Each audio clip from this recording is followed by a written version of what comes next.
Imagine sitting directly across from someone in complete and utter silence for exactly 10 seconds. If they look away too quickly, it feels like a painful rejection. If they keep staring without breaking the gaze, it feels like a physical threat. Have you ever stopped to wonder why two small, fragile organs in our head have so much power over our biological emotions? From an evolutionary standpoint, humans are entirely unique. We are the only primates with a highly visible white sclera, the white part of the eye surrounding the iris. In the wild, most animals have dark scleras to hide where they are looking, protecting them from predators. But humans evolved to have white scleras specifically so we could track each other's gaze. We are biologically wired to know exactly where another human is looking, because our survival used to depend on it. Today, we are decoding the secret language of eye contact. We will break down every specific type of gaze, what psychological state it truly reveals, and how you can use this knowledge to read anyone's hidden intentions. Because what people choose to say out loud is often just a carefully rehearsed script. But their eyes are the live, unfiltered broadcast of their mind. You are sitting across from someone, you ask them a serious question, and suddenly, they break eye contact. They look away, down at the floor, or they just stare at a random, blank wall. Are they hiding something from you? Is this the universal, undeniable sign of a liar? Pop psychology and television shows have trained us to believe that looking away means deception. We are taught from a very young age to look people straight in the eye to prove that we are honest and trustworthy. But here is the psychological twist that changes everything. Breaking eye contact does not usually mean they are deceiving you. It actually means their brain is working entirely too hard to tell you the truth.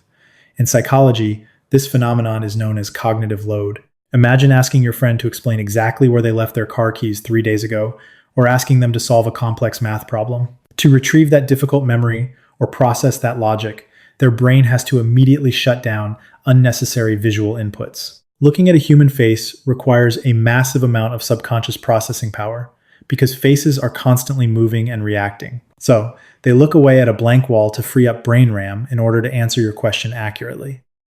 Introverts, in particular, use this mechanism frequently to protect their social battery. Next time someone looks away when speaking, do not judge it as guilt. Give them space. They are not lying, they are just processing. While looking away means the brain is processing, what happens when someone refuses to look away at all?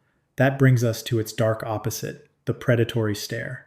Someone is talking to you, and their eyes are completely locked onto yours. They do not look away. They do not shift their focus. They barely even blink. Is this a display of ultimate confidence? Is it deep, active listening? Or is it something much darker? Maintaining eye contact for 3 to 4 seconds is the standard human rhythm for building rapport. It shows that you are engaged and respectful. But when eye contact extends past 7 or 10 seconds without a single break, the human brain stops registering it as interest and immediately starts registering it as a threat. In clinical psychology, prolonged, unblinking eye contact is heavily linked to the dark triad personality traits: narcissism, Machiavellianism, and psychopathy. Think about the cold, sinking feeling you get in your stomach when a toxic boss or an aggressive stranger stares you down during an argument. They are not looking at you to understand your feelings. They are doing it to establish absolute dominance. It is an ancient evolutionary tactic designed to trigger your reptilian brain and make you freeze, much like a tiger staring at its prey before an attack. They want to see if you will look away first, effectively submitting to their power. If a gaze makes you feel frozen rather than heard, trust your biological instincts. You do not have to win a toxic staring contest. Break the eye contact to regain your psychological power and protect your peace. So, staring unblinkingly can be a tool for psychological control. But what if the eyes are moving constantly? Welcome to the rapid flutter. You are in a high-stakes business meeting, or perhaps on a nervous first date. You look at the person across from you, and they are blinking incredibly fast. Their eyelids are moving rapidly, like a butterfly's wings. Are they flirting with you, or is there simply dust in the room? The average human blinks about 15 to 20 times a minute. This is the baseline required to keep the eyes healthy and lubricated. But when that rate suddenly doubles or triples, it is no longer about physical lubrication. It is about emotional leakage. Rapid blinking is an autonomic stress response that we cannot consciously stop. When we feel anxious, cornered, or completely overwhelmed by a situation, our fight or flight system activates. Your heart rate goes up, Your breathing gets shallow, and your blinking accelerates drastically. In behavioral psychology, this is known as a pacifying behavior. It is the body's subconscious way of trying to literally wipe away the stressful situation in front of them. You will often see this when someone is asked a question they desperately do not want to answer, or when they feel deeply insecure about their appearance in that exact moment. When you notice the rapid flutter, soften your tone. The person in front of you is experiencing an internal spike of intense anxiety. Lowering your vocal pressure will help them feel safe again. Blinking reveals our hidden stress, but there is a part of the eye that reveals something we can absolutely never fake: the black hole, also known as pupil dilation. You are looking closely at someone in a brightly lit room, and suddenly, the black centers of their eyes, the pupils, expand drastically, almost swallowing the color of their iris. Did the lighting just change? Or did their internal feelings for you just change? We all know the basic biology. Pupils dilate in dark rooms to let in more light so we can see better. But pupils are also directly wired to our sympathetic nervous system. They dilate based on extreme emotional arousal.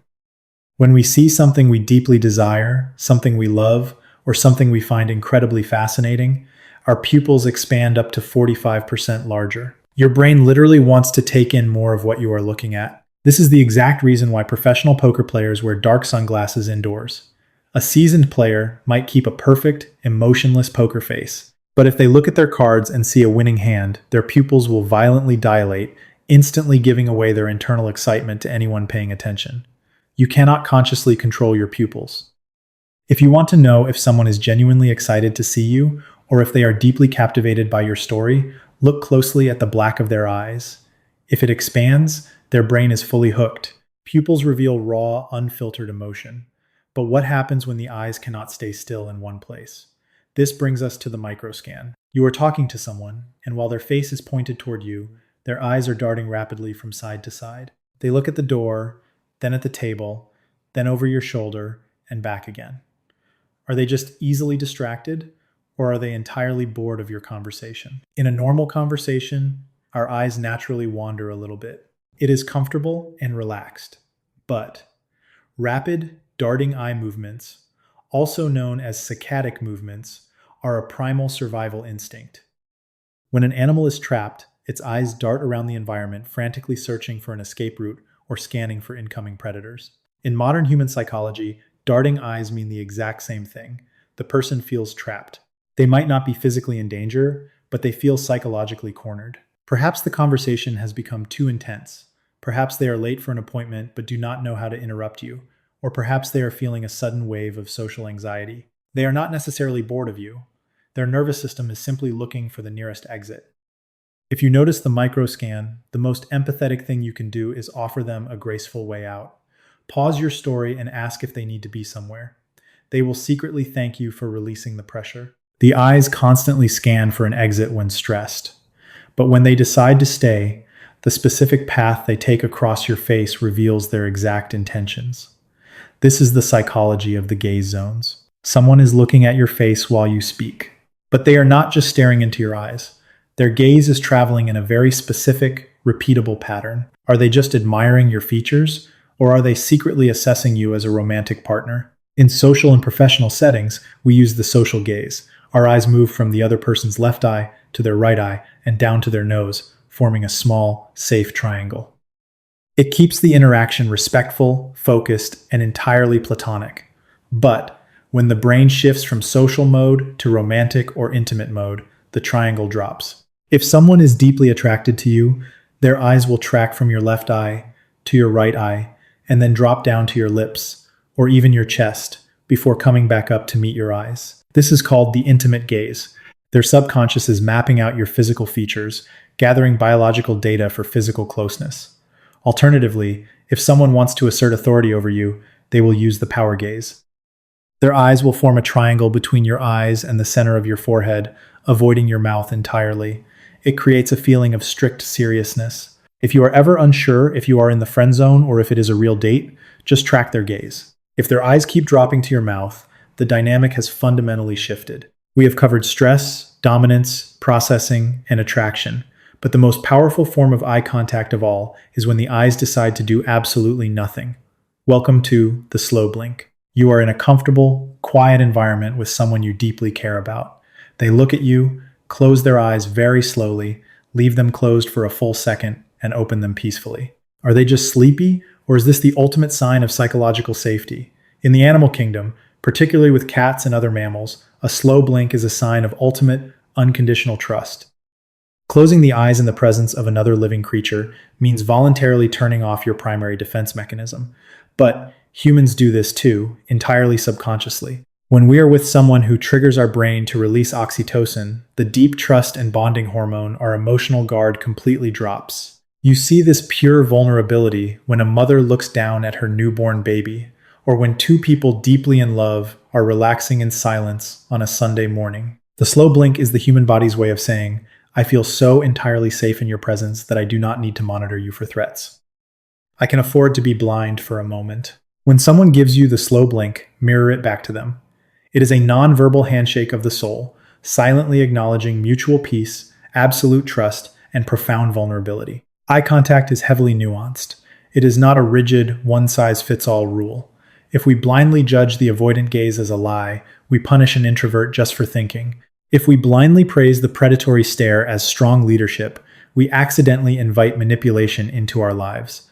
The ultimate solution to reading people is not about memorizing a psychology textbook. It is about establishing their personal baseline. Notice how their eyes look when they are completely relaxed and happy. Then, carefully pay attention to the exact moment when that baseline changes. Notice when their pupils suddenly dilate, when their blink rate uncontrollably spikes, or when their gaze softly drops to your lips. Understanding the deep psychology of eye contact is never a tool to judge people maliciously. It is a powerful tool for empathy. It allows you to finally hear the things they desperately want to tell you, but cannot say out loud. Thank you for listening. Until next time, keep your eyes open and look a little closer.